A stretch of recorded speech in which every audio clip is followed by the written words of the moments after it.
Yeah, welcome friends, welcome Vinodji. Namaskar. As per our promise, we are back. And in the last episode, we were talking about Wordsworth's preface Prefaced to lyrical ballads. lyrical ballads, and we left at the very important point, very important juncture. And I must tell those who have not watched the last episode Yes. need not worry Yes, because they can pick up from uh, where we start in this episode. definitely, definitely. So we wanted to discuss uniqueness of poetry. Before trying to understand the uniqueness in the present context or what we feel about it, let us understand how historically this statement has been perceived by the literary critics. Yeah. We'll go back to Aristotle in his Poetics, Rajeshji. Yeah, He makes a very Aristotle is important very- statement that the poetry is superior to both history and philosophy. Yeah. What does it mean? Yeah, I mean, as all of us know, Aristotle was a polyglot. He wrote about all the subjects of life. He wrote about life itself without really bifurcating into various domains, right? So when he talks about poetry, he says that the poetry gives us a glimpse of the reality in an idealized manner, rather as we would like it to be, rather than what it is. It is revealed by various ways of inquiry, various domains of inquiry, but the way humans, or rather the existence itself, would have the reality, that is the domain of a poet to In other describe words, it. Yeah, for example, history is concerned what was. yeah, Sociology is concerned how the society is. But poetry is concerned with the various possibilities which could have been realized. could have been, would have been, and should have have been. And philosophy tells the things in abstract manner without giving any concrete examples or the characters. Yeah. And the history is What tied up what with the exactly real happened? examples. They try to describe what exactly took place, For even example, though A king defeated B king. Always Yeah. it is A has defeated B. Yeah. You cannot interchange, you cannot change. But poetry is unique in the sense it has characters and situations like that of the history. But these characters and situations are not rigid like history. They are, flexible like that of the philosophical, yeah. precepts. So poetry is not tied down by the reality, but it portrays various possibilities in action. Right. They may or may not have happened, but the poet's vision is, Right, the poet tells you it may not have happened, Yeah. but he says it could have happened. it could have So happened. on that possibility, the poem is constructed. Yeah. So in this way, poetry differs from the other domains Of knowledge, like knowledge. history, like philosophy, like any other. And even Wordsworth confirms this observation of Aristotle, and he says it is superior to history and philosophy both, right? Because poetry combines the abstract principles of philosophy with the concrete examples from history. Yeah. So this is an established fact that poetry combines the abstract principles of philosophy with the concrete examples of history. So it partakes of both. Yes, Right? and then because poetry is not talking about any particular person Yeah. or particular situation or particular incidents. Although, when you look sophistically, you may find that poetry is describing a particular incident or event or a person.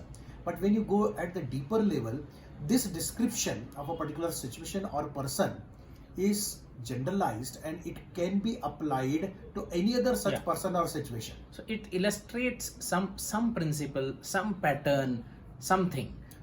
The example that is given in the poetry is just to understand that pattern that the poet is weaving in his poem. As we call Vinodji, a poem or couplets, they are psychosocial formulae. Yeah, they are formula where the one value is put. On the basis of that value, you need to understand the formula.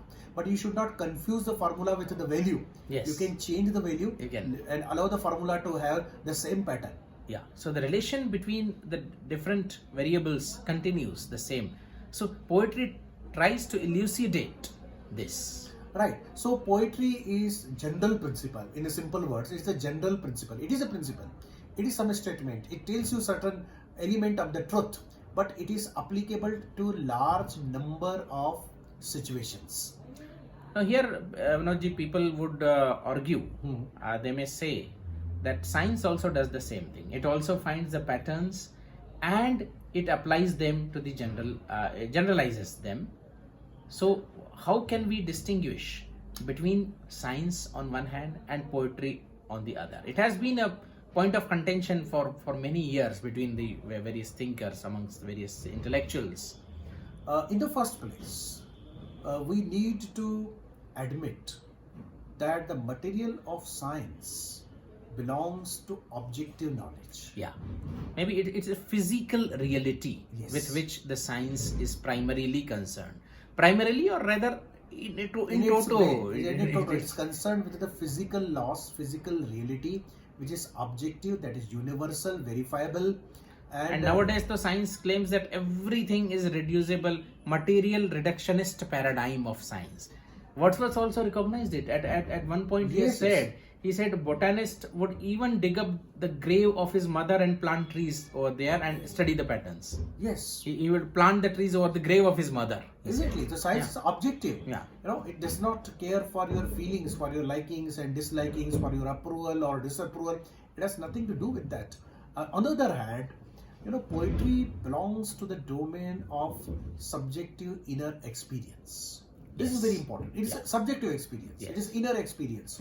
Because very simply, if there is a poem and the 10 people read that poem, each one of them will have his or her unique experience, unique pleasure, unique understanding, which may share some of the elements with the others, but on the whole, it will be unique. It will be unique. So partly it can be intersubjective. Yes. Sometimes it can be shared, but mostly it is subjective and unique. And the poems which are very simple, Yeah. all people will understand them in a similar fashion. Yeah. Because they are not really the great art, pieces of the great art. But Great the moment, art is evocative. Yes. When it evokes your memories, your associations, so everybody would take it a bit differently. Because, for example, Shakespearean phrase, to be or not to Not to be. Now, No? originally it was in the context of Hamlet, that shall I commit the suicide or shall I not? Yeah. But whenever you find yourself procrastinating or when you find yourself in dilemma, that phrase comes to your help, that to be or not to be.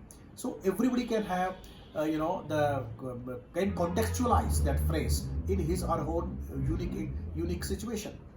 So this subjective and sometimes the intersubjective element of poetry primarily distinguishes itself from science, which is confined to the observable and the physical most of the times. Now, I will take this opportunity, Rajeshji, and I will ask you, what is the role of poetry in our life? Why it is important? Yeah, definitely. But before going to that, Vinodji, I am reminded of Wordsworth's some paragraphs in the preface to the lyrical ballads.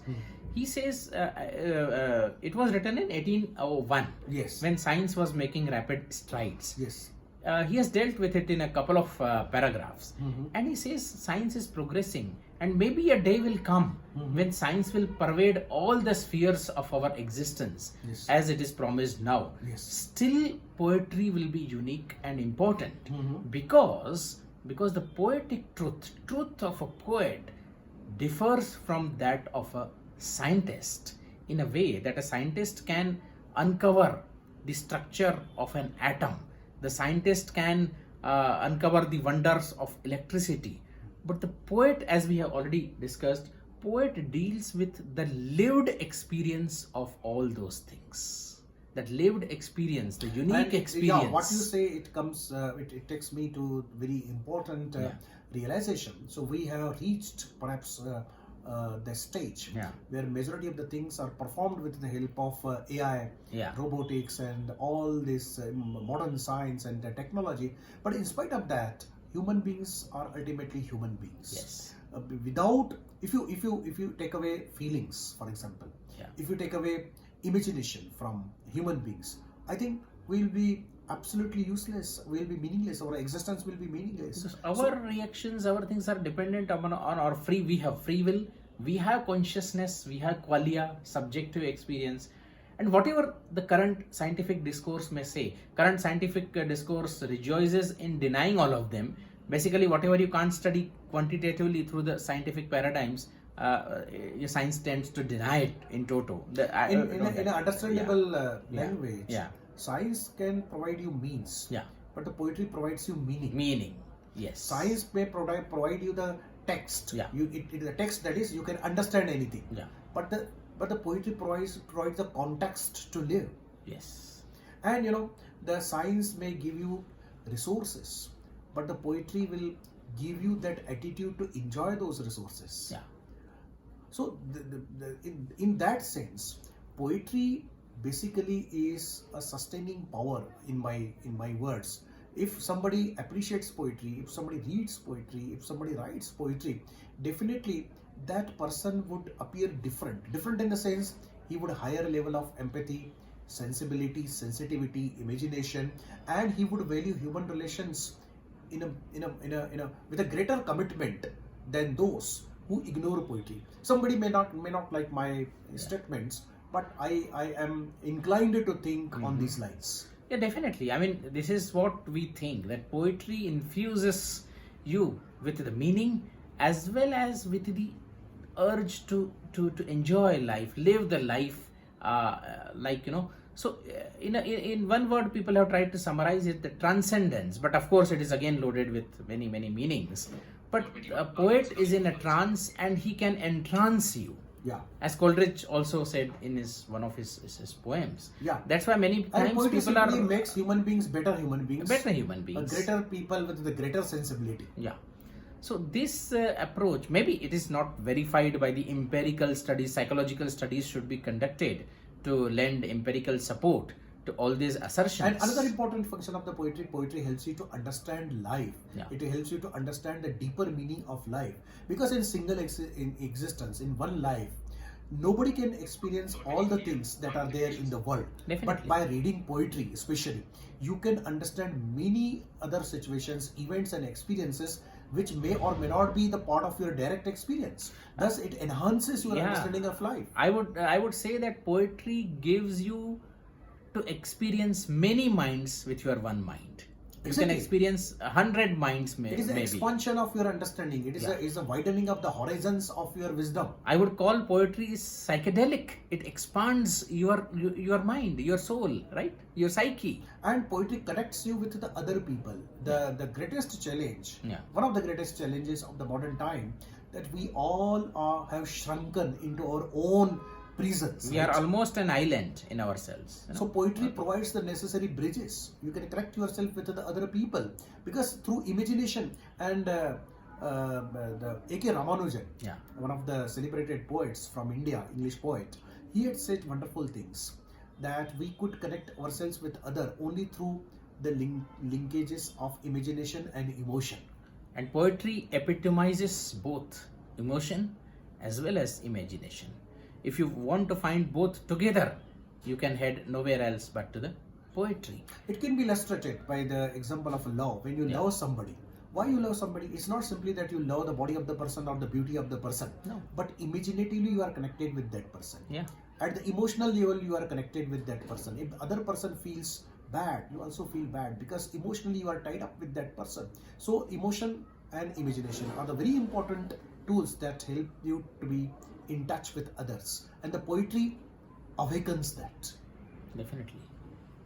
So hope our listeners would understand poetry in a better manner, and they would be interested to read poetry, and they will enjoy poetry and understand life in a better manner and discover some meaning in it. Definitely. So we'll take your leave with the promise that we'll be back with some other discussion on some interesting literary work or concept. Bye-bye. Bye-bye.